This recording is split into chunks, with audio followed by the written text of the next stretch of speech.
love one another, yeah, love one another, that's what we'll do. Love one another with a love like no other that we found in you.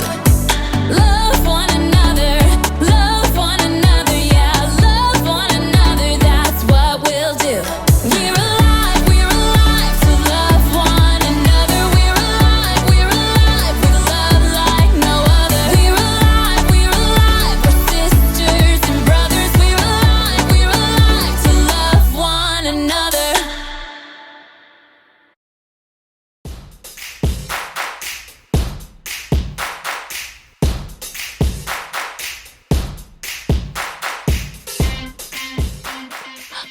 Hello, neighbors! It's me, Erica, and this is my block. Okay, so I don't actually live here, but isn't this the coolest little town? Almost everyone you know lives in a neighborhood. Of course, what your neighborhood looks like may be different from someone else's. You may live in this kind of neighborhood. A lawn to mow, swing set in the backyard, lemonade stand in the driveway. Or maybe your neighborhood is more like this. Everything you need is within walking distance from your home. Or some neighborhoods could be like, hello out there. But every neighborhood has one thing in common: neighbors. They've all got people. And whenever there are people around, that's when you need to know about compassion. Compassion is caring enough to do something about someone else's need. Because the people on your block have all kinds of needs. When they get sick, they need a doctor. If they want to learn how to add and subtract, they need a teacher. If they lose a cat up a tree, they need someone with a really big ladder. These three have made it their purpose on Earth to care about people in their neighborhoods. In today's story, we're going to hear about Jesus' purpose on Earth, and maybe ours too. I'm not really sure what I want my purpose to be. I just hope I get my own action figure. Yee! I'll see you in a bit.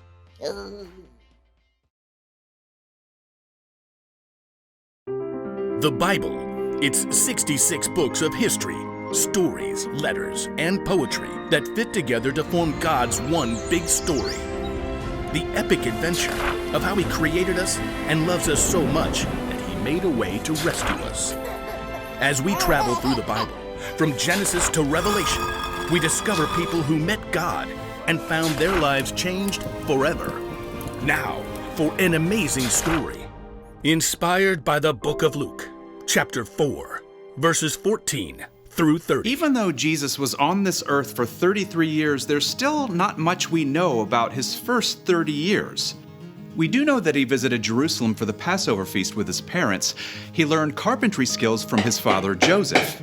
And when he was about 30, he went down to the Jordan River and asked his cousin John to baptize him in the water. It is right for us to do this. It carries out God's holy plan. As Jesus rose from the water, God's voice called out from heaven, "This is my son, and I love him. I am very pleased with him." It was an incredible way for Jesus to begin his ministry. After 40 days in the wilderness alone with God, Jesus returned to Galilee, filled with the Spirit of God. Anytime he visited a new town, he went to the place of worship, the synagogue, to teach the people. You are the light of the world. Isn't he just the bee's knees? Everywhere Jesus went, people were amazed and praised his teaching. That is, until he got to Nazareth, the town where he had grown up. Well, if it isn't Carpenter Boy Jesus! Hey man, where you been? We hear you talk real big now. On the Sabbath day, Jesus went into the synagogue. An attendant handed him a rolled papyrus. The scroll of Isaiah. Isaiah was a prophet who lived hundreds of years before Jesus, and God had spoken to Isaiah about a Messiah who would come to rescue God's people, and Isaiah had written down every word. Watch that papyrus as you unroll it. A bit crackly. Jesus stood before the crowd of worshipers and unrolled the scroll until he came to the right place. The Spirit of the Lord is on me. He has anointed me to announce the good news to poor people. He has sent me to announce freedom for prisoners. He has sent me so that the blind will see again. He wants me to set free those who are treated badly. And he has sent me to announce the year when he will set his people free. There was silence as Jesus rolled up the scroll and sat back down. Everyone stared. Today, this passage of Scripture is coming true as you listen. Jesus hadn't just read some dry, dusty, ancient words. Jesus had declared that he was God's Messiah, that he was there to announce good news and bring freedom to the poor, the hurting, and those who had been mistreated. But he's Joseph's son, isn't he?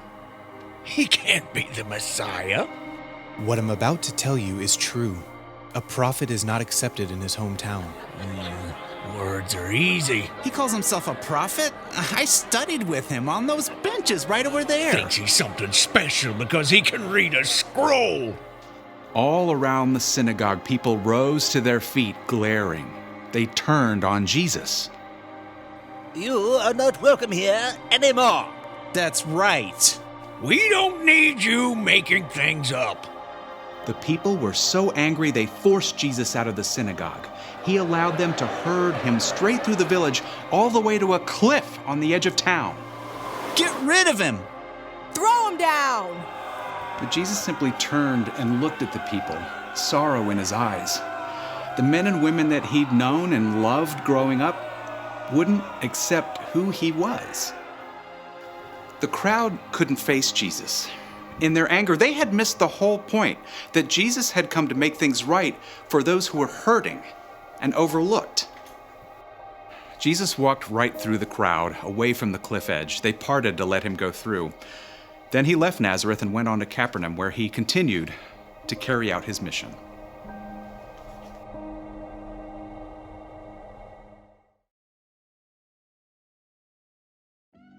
When Jesus was here, he had a mission to announce the good news to people who needed to hear it and to care about people who'd been treated badly or had been overlooked. He came to heal, to teach, and to rescue. That was his purpose. And Jesus fulfilled that purpose when he died on the cross for the sins of the whole world. That's how much compassion he has.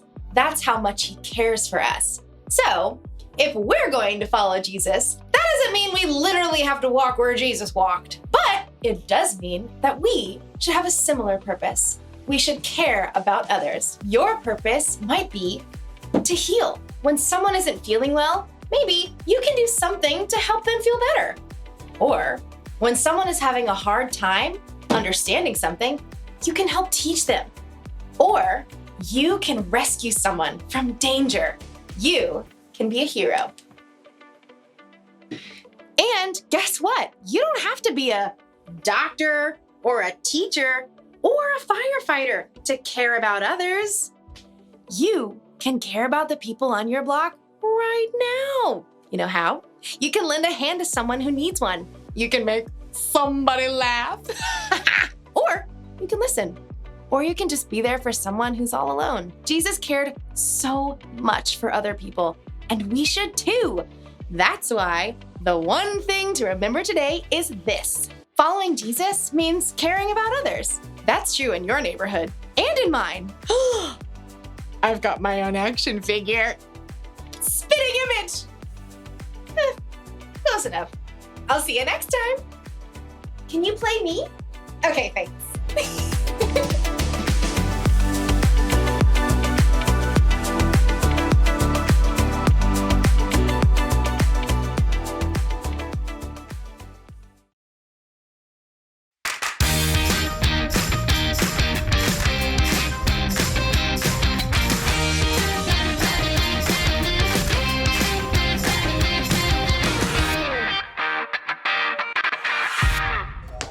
Kids, I'm Lawson, and using my laser vision goggles, my extremely extreme laser vision goggles, pew, pew, pew, pew, pew, I can tell that you need to be entertained. And I'm here to do something about it. In fact, I've got this brilliant story from my cousin Jeff's friend, Jed. Jed is a super ultra athlete.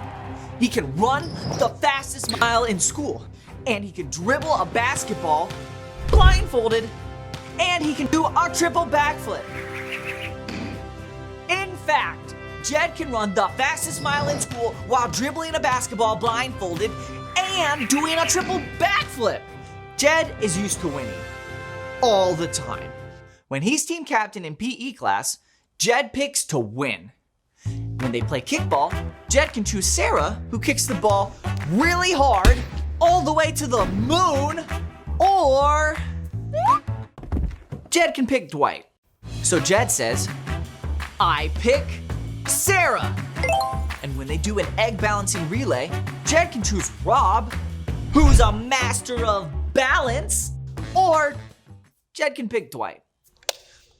So Jed says, I pick Rob.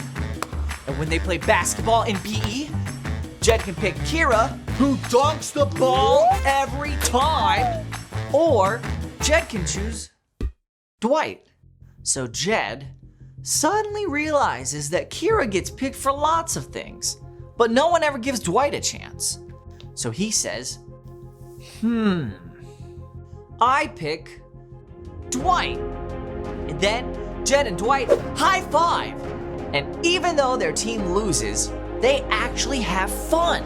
And Dwight even teaches Jed some awesome new skills. And then everyone celebrates excellently. Excellent. It's funny. So kids, never start an egg fight at school, but do always remember that compassion is caring enough to do something about someone else's need. Granny shot? Watch this.